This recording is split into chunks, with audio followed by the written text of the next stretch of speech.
민주당의 사법개혁 드라이브가 대박입니다. 현재 민주당은 사법개혁 3법에 이어 2타로 해당 건을 준비 중인데 그중 가장 민감하게 생각하는 것은 바로 대법원 이전입니다. 관련해 최근 상정된 개정안은 김용민, 이해식 의원 등이 발의한 법으로 현행 법원조직법상 대법원은 서울특별시에 둔다는 규정을 삭제하거나 수도권 외 지역으로 변경하는 내용을 담고 있습니다. 아울러 법원 행정처, 사법연수원, 사법정책연구원, 법원 공무원교육원, 법원 도서관 등 대법원 소속 기관의 소재지도 대법원과 동일한 지역으로 이전하는 방안이 포함됐습니다. 개정안별로는 김용민 의원안과 차규근, 권칠승 의원안이 대법원 소재지를 대구광역시로 명시했고 황운하 의원안은 세종특별자치시로 규정했는데 법원은 지금 난리가 났습니다. 관련해 법원 행정처는 국회 법사위 검토 보고서를 통해 국토 균형 발전을 위해 주요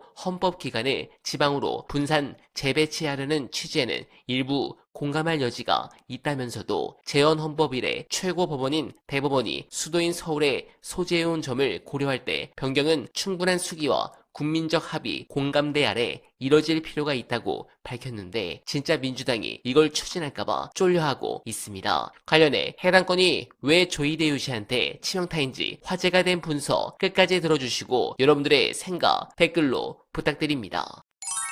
조이대는 지금 자신이 지금까지 기득권을 누려왔던 이 권력의 기반이 무너지고 있다고 생각하는 것 같습니다. 얼마 전에 법사위에서 대법관의 지방이전법, 지금으로서는 뭐 세종이라든지 뭐 이런 데로 옮겨가는 뭐 얘기가 나오고 있잖아요. 이 지방이전법을 만들려고 하니까 갑자기 헌법적 함의를 고려해야 한다라고 주장을 해요. 아니 대법원을 지방으로 옮기는데 이게 왜 헌법적 함의가 왜 문제가 되죠? 대법원하고 대법원이 지방으로 내려간다고 해서 그게 무슨 헌법하고 무슨 상관이 있어요? 그러니까 이 판사들은 그냥 자기들한테 좀 불리하다 싶은데 할 말이 없으면 그냥 헌법에 뭐 어쩌고 저쩌고 하면서 헌법을 위반했네 어쩌네 이딴 소리를 하는 겁니다. 지들 할 말 없으면 상권 분립을 침해했다 그러고요. 지들이 할 말이 없으면 뭐 헌법을 위반했다 이런 헛소리를 합니다. 근데 이 대법원이 지방으로 내려가면 상당히 지금 우리로서는 좋아요. 지금 강남 집값이 많이 올랐잖아요. 근데 강남 집값을 올리는 요인의 한 70% 정도는 대법원 때문이에요. 서울중앙지법 때문이야.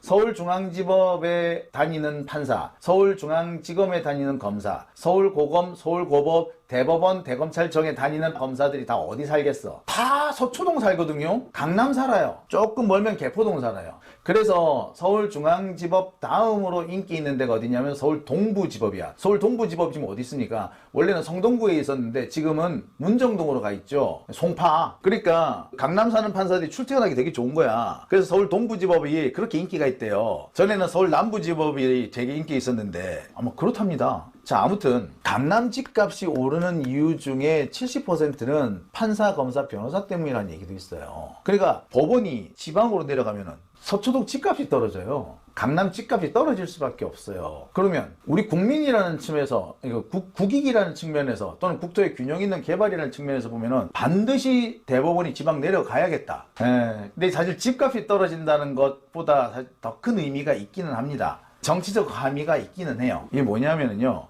그 우리나라 역사를 쭉 보면 또는 외국의 역사를 보면은 수도가 바뀌잖아요. 그럼 집의 세력이 바뀝니다. 집권층이 바뀌어요. 뭐 지금도 저는 마찬가지라고 생각이 들어요. 수도가 바뀌면 집권층이 달라지게 됩니다. 그러니까 서울이 지방으로 이전한다, 수도가 지방으로 이전한다든지 또는 행정기관이나 이런 것들이 지방으로 이전하는 거, 이것이 집권 세력을 교체하는 계기가 되는 거예요. 사법부 역시 마찬가지입니다. 지금 사법부의 기득권 세력들은 서초동에 올망졸망 모여 있어요. 근데 얘네들 지방으로 가면 이 기존 기득권층이 해체되겠죠. 그러면 새로운 사법부의 세력 교환, 세대 교체, 세력 교체가 이루어지는 거예요. 사실 대법원이 지방 이전 못하겠다라고 개기는 이유 근본은 거기 있는 거예요. 달리 말하자면 조이대는 지금 사법부의 오래된 기득권 세력의 일부라고 그랬잖아요. 조이대 입장으로는 서울에 있어야 될, 그것도 강남에 있어야 될 대법원이 지방으로 가게 될 경우에는 자신들로서는 충격적인 상황을 맞게 되는 거야. 자신들의 이 기반이 흔들리는 거예요. 그러니까 반대를 하는 겁니다. 조이대 이 행동을 가만히 보면 수단과 방법을 가리지 않고 이재명 정부, 민주당, 우리 민주 세력들을 짓밟으려고 했어요. 사법이란 이름으로 이재명을 죽이려고 했고요. 사법이란 이름으로 정치에 개입을 했습니다. 너무나도 선명하게 드러나는 게 많아요. 그랬던 조이대는 여전히 그런 쿠데타의 꿈을 버리지 못하는 것 같습니다. 윤석열이가 군대를 동원해서 쿠데타를 하려고 했다면 조이대는 판사들을 끌어모아서 재판을 가지고 쿠데타를 일으키려고 하고 있습니다. 내란 직후에 조이대가 한 짓을 가만히 생각해보면 이 조이대라는 놈 정말 이거 아주 흉측한 내란 주범입니다. 여러분 2024년 12월 3일에 내란이 일어났잖아요. 윤석열이가 쿠데타를 했잖아요. 그런데 10월 9일날 무슨 일이 있었습니까? 12월 조이대는 조국 대표를 확정 판결을 통해서 감옥에 보냈습니다. 아니 지금 내란이 났다고, 내란이 났는데 주요 야당 당수를 감옥에 쳐넣는다고? 하필 그날?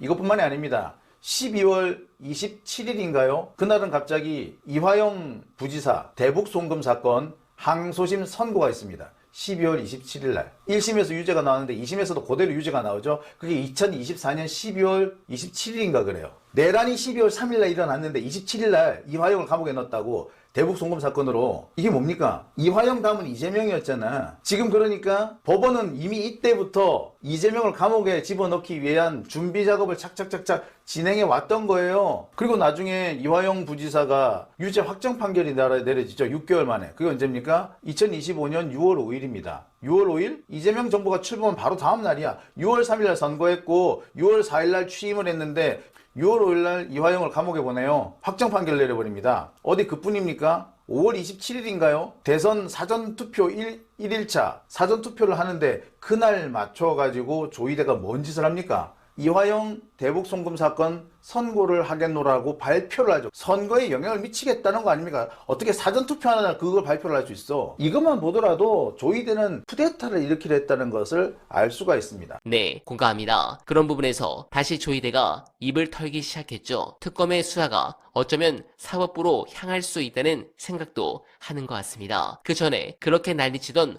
헌법소원은 지금 어떻게 돌아가고 있습니까? 재판소원제 시행 한 달간 헌법재판소에 접수된 사건 가운데 전원재판부에 회부된 사건이 한 건도 없는 것으로 나타나면서 사심제 희망 고문이라며 강하게 반발했던 대법원 주장이 무색해졌다는 지적이 나옵니다. 헌재의 이런 결정은 그간 법원이 제기한 논리가 얼마나 궁색한지를 보여줍니다. 그런 부분에서 나머지 사법개혁 2타 역시 차질 없이 시행해도 국민 피해는 없을 것으로 보여집니다. 여러분들은 어떻게 생각하십니까? 공감하셨다면 소중한 언알바 후원 부탁드립니다. 댓글에 고정된 내용을 통해 많은 사랑 부탁드리며 언알바는 오늘도 최선을 다하겠습니다. 여러분 고맙습니다.